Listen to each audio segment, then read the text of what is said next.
Уважаеми дами и господа общински съветници, уважаеми господин Добрев, кмет на община Оряхово, уважаеми кметове на кметство, уважаеми представители на Общинска избирателна комисия, уважаеми представители на Общинска администрация, откривам днешното редовно заседание на Общински съвет в Оряхово. Обявявам кворум 17 общински съветници. Преди да преминем към деловата част,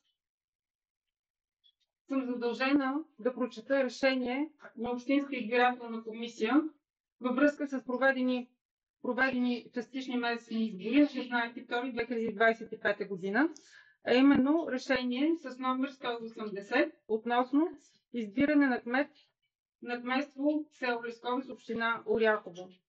Общинска избирателна комисия обявява за избран за кмет на кметство село Лесковец, община Оряхово, област Враца на първи тур Антоанета Детелинова Цветкова.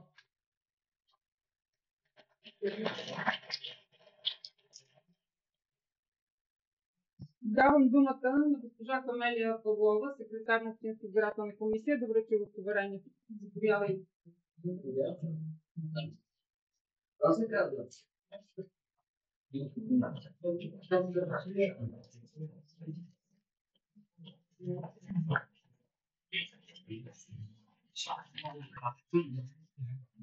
Госпожо Цветкова, ви всичко успеха. Как добре? Много по-силно.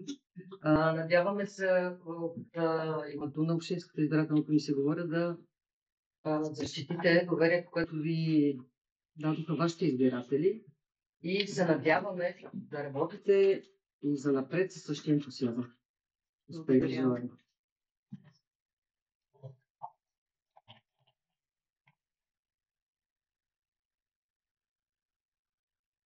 На основание член 32 алинея 1 от Закона за местното самоуправление и местната администрация.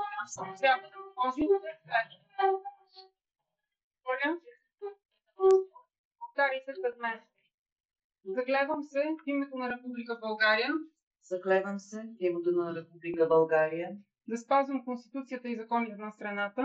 Да спазвам Конституцията и законите на страната. И във всичките си действия. И във всичките си действия. Да се ръководя от интересите на гражданите от кметство Лесковец. Да се ръководя от интересите на гражданите от кметство Лесковец. И да работя за тяхното благоденствие. И да работя за тяхното благоденствие. Заклех се. Заклех се.